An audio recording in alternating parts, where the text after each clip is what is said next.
Ladies and gentleman, ಕಳೆದ 12 ವರ್ಷಗಳಲ್ಲಿ ದೇಶ ಡಿಜಿಟಲ್ ಆಗಿದೆ. ಹೈವೇಗಳು ಬಂದಿದೆ. ಜಾಗತಿಕ ಮಟ್ಟದಲ್ಲಿ ಭಾರತದ ಹೆಸರು ಜೋರಾಗಿದೆ. ಎಲ್ಲವೂ ಹೌದು. ಆದರೆ ಸಾಮಾನ್ಯ ಜನರ ಜೇಬಿನ ಕಥೆ ಏನಾಗಿದೆ? ಅಚ್ಚೆ ದಿನ್ ಎಲ್ಲಿದೆ? ಜನ ಕೇಳ್ತಾ ಇರುವಂತಹ ಪ್ರಶ್ನೆಗಳಿಗೆ ಉತ್ತರಿಸೋದು ಯಾರು? 2014ರಿಂದ 26ರ ಈ 12 ವರ್ಷಗಳಲ್ಲಿ ದೇಶದ ಆರ್ಥಿಕತೆ ಎಲ್ಲಿದೆ? ವರ್ಷದಿಂದ ವರ್ಷಕ್ಕೆ ಅಗತ್ಯ ವಸ್ತುಗಳ ಬೆಲೆ ಗಗನಕ್ಕೆ ಏರ್ತಾ ಇರುವುದಾದ್ರೂ ಯಾಕೆ? ಮಧ್ಯಮ ವರ್ಗದ ಬದುಕು ಹಸನಾಗಿದೆಯಾ? ಹಾಗಾದ್ರೆ ದೇಶದಲ್ಲಿ ಲಾಭವೇ ಇಲ್ವಾ? ಮೂಲಸೌಕರ್ಯದ ಅಭಿವೃದ್ಧಿ ದೊಡ್ಡ ಮಟ್ಟದಲ್ಲಿ ಸದ್ದಾಗಿದೆ. ಅಂದ್ರೆ ಯಾರ ಜೇಬು ಸೇರ್ತಾ ಇದೆ? ಸರ್ಕಾರದ ಈ ನಡೆ ಸರಿನಾ? ಇದರ ಕುರಿತಾಗಿ ಕಂಪ್ಲೀಟ್ ಡೀಟೇಲ್ಸ್ ನೋಡ್ತಾ ಹೋಗೋಣ. ವೀಕ್ಷಕರೇ, ನೆಲ ಜಲ ಭಾಷೆಗಾಗಿ ಪ್ರಾಮಾಣಿಕ ಪತ್ರಿಕೋದ್ಯಮ. ನೀವು ನೋಡ್ತಾ ಇದ್ದೀರಾ ಫೋಕಸ್ ಟಿವಿ. ನಾನು ನಿಶ್ಚಿತ. ಮೂಲ ಸೌಕರ್ಯದ ಕ್ರಾಂತಿ, ಹೆದ್ದಾರಿಗಳ ನಿರ್ಮಾಣದ ವೇಗ ಹೆಚ್ಚಾಗಿದೆ. ವಂದೇ ಭಾರತ್ ರೈಲುಗಳು, ಹೊಸ ವಿಮಾನ ನಿಲ್ದಾಣಗಳು ದೇಶದ ಸಂಪರ್ಕದ ವ್ಯವಸ್ಥೆಯನ್ನ ಬದಲಾಯಿಸಿದೆ. ಡಿಜಿಟಲ್ ಇಂಡಿಯಾ UPI ಮುಖಾಂತರ ಡಿಜಿಟಲ್ ಪಾವತಿಯಲ್ಲಿ ಭಾರತ ಇವತ್ತು ಜಗತ್ತಿಗೆ ಮಾದರಿಯಾಗಿದೆ. ಬ್ಯಾಂಕಿಂಗ್ ವ್ಯವಸ್ಥೆ ಸಾಮಾನ್ಯ ಜನರಿಗೂ ಕೂಡ ತಲುಪಿದೆ. ಜಾಗತಿಕ ಮನ್ನಣೆ, ವಿಶ್ವದ ಆರ್ಥಿಕತೆಯಲ್ಲಿ ಭಾರತ ಇವತ್ತು 5ನೇ ಅತಿ ದೊಡ್ಡ ಆರ್ಥಿಕತೆಯಾಗಿ ಹೊರಹೊಮ್ಮಿದೆ. ವಿದೇಶಿ ಹೂಡಿಕೆ FDI ಹೆಚ್ಚಾಗಿದೆ.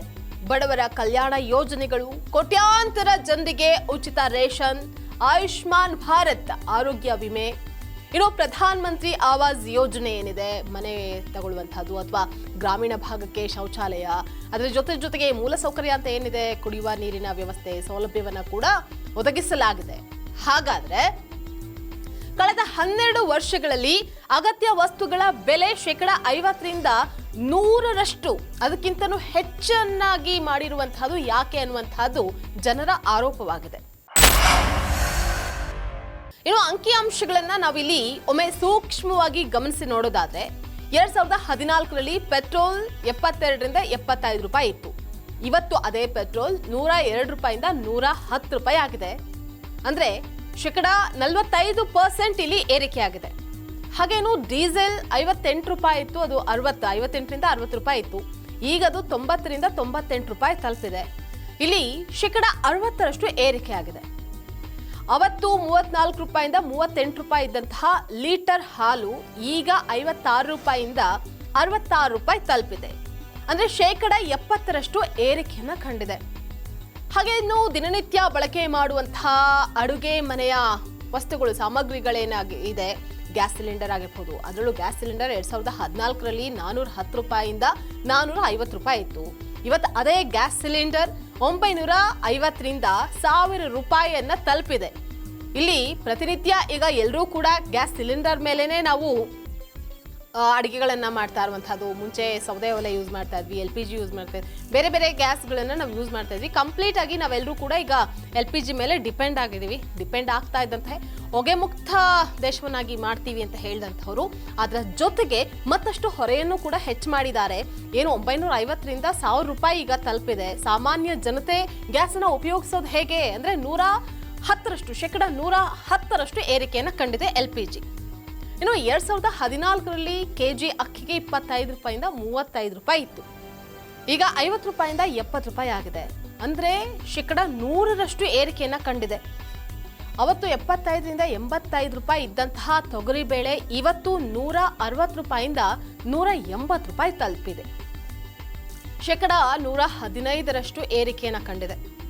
ಇನ್ನು ಲೀಟರ್ ಅಡುಗೆ ಎಣ್ಣೆ 80 ರೂಪಾಯಿಂದ 90 ರೂಪಾಯಿ ಇತ್ತು. ಈಗ 140 ರೂಪಾಯಿಂದ 170 ರೂಪಾಯಿ ಆಗಿದೆ. 80% ಏರಿಕೆಯನ್ನ ಕಂಡಿದೆ.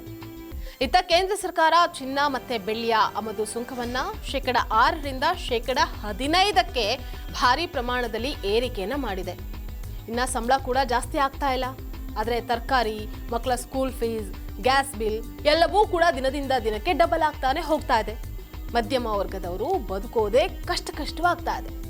ಪೆಟ್ರೋಲ್ ಬೆಲೆ ಏರಿಕೆಯಿಂದಾಗಿ ಆಫೀಸ್ಗೆ ಹೋಗಿ ಬರೋದೇ ಒಂದು ದೊಡ್ಡ ಹೊರೆಯಾಗಿದೆ.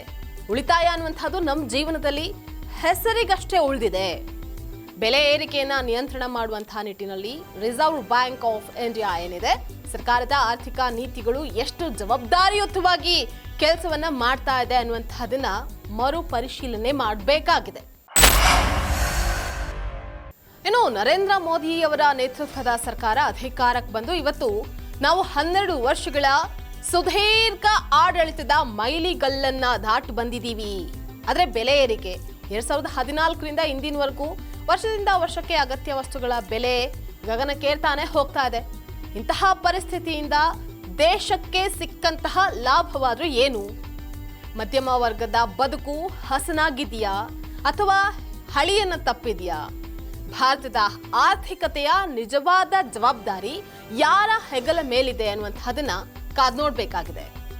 ಇದಾಗಿತ್ತು ಇವತ್ತಿನ ಪೊಲಿಟಿಕಲ್ ಅಪ್ಡೇಟ್. ನೆಲ ಜಲ ಭಾಷೆಗಾಗಿ ನೋಡ್ತಾ ಇರಿ ಫೋಕಸ್ ಟಿವಿ.